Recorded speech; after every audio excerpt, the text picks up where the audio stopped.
This is Madi from Wisda Sports Media.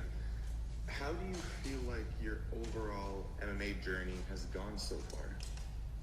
I think it's going well. The PFL has given me a great opportunity. The stage that I'm performing at is such a high-level stage as an amateur. So I think the experience that I'm getting right now is very high-level experience, and to be getting it as an amateur I'm super grateful and I'm super blessed for it. And so far I think it's going well. So I know this amateur record doesn't even really matter, but right now it's all about getting experience. 100%. And touching on the amateur experience here, do you kind of have a schedule or kind of like a timeline to where you want to be an amateur for so long? When do you first foresee yourself becoming a pro? I think maybe sometime next year I'll probably turn pro. I obviously want to get this fight over with. I'd like to squeeze in another one before the year ends. And yeah, I'm gonna sit down with my coach, see what he thinks, and then we'll be in talks of going pro sometime next year, I think. Awesome. And lastly from me, most of your fights, or pretty much all of them, we've seen you show the high-level stand-up game. Do you think we see something a little bit different this time around, maybe sneak in a little bit of grappling? I don't know. In an MMA fight, anything could take part.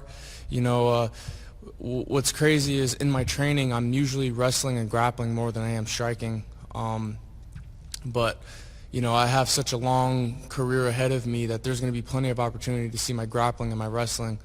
But I think, I want to be a very exciting fighter, and to me, people like to see people get knocked out, and they like people standing up and just slinging leather and not caring. So, I want to be an exciting fighter, similar to kind of like a Justin Gaethje. But, yeah, that's just how I like to fight. Awesome. Best of skill. Thank you. Mills. Hey, how's it going, Biaggio? MMA Locker Room, part of Pub Sports Radio. Is it okay if I call you Ali? Sure. Yeah, man, can't go wrong with the name like that, man. Let's just talk about your 4-fight win streak, though. Your 4-fight win streak, you're all coming in round one finishes. Is there something that goes into your mind once you actually step into that cage to where it's just, hey, this is the time right now, get it done right now in the first 5 minutes? Or is it just opportunities that your opponents give you that you take advantage of? I think it's the opportunities. When I step into the cage, I want to fight. That, and I think my style, I think I kind of just force my opponent to fight, and I use a lot of volume, and I'm kind of in your face the entire time, very high pressure. I think that it just ends in the first round because they might not be used to that. Who knows though? I don't know why they're quick finishes, but yeah, I just, when I'm in the cage, I want to fight. I don't want to, play patty cake. I don't want to be boring. I don't want to be a boring fighter. I want to be an exciting fighter. And I think that, viewers, they like watching guys that go in there and don't really care, and they just, not saying that I don't care, but I just think that that's kind of my style, is I'm in your face and I kind of force you to fight. Got it. And then, Ali, let me ask you about this, man. Training over there with Jim Gifford, Extreme Couture, Coach Eric, and everybody. Can you tell me about some of the fighters that's actually taking time out of their own days or own journeys to actually point out tips to you, to where you actually thought back like, man, he actually helped me out like this? So is there anybody out there that's kind of taking you under the ropes over there at Extreme Couture? 100%. All my coaches and teammates are super helpful, and I love them like family. One of my main training partners is Maz Burnell. He's in Bellator. Jeremy Kennedy has helped me out a lot too. He's also in Bellator. There's an up-and-coming amateur that has such a high level wrestling and grappling, and that's Blake Monty. There's just so many guys in there. Nicholas Mota, he's an up-and-coming lightweight in the UFC.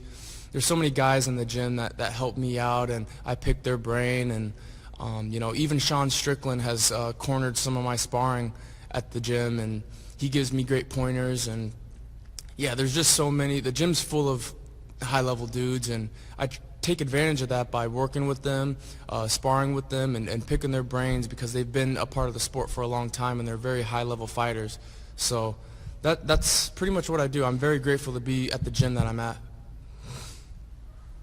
And then last to ask you about this, you got a lot of boxers crossing over to mixed martial arts and mixed martial artists crossing over to boxing, with Francis Ngannou taking on Tyson Fury, with Sean O'Malley winning the belt in the UFC, calling out Gervonta Davis. Like, where do you think all of this is ranking at, coming from, to where boxers want to cross over and fight MMA fighters, and MMA fighters want to do the same thing in the boxing ring?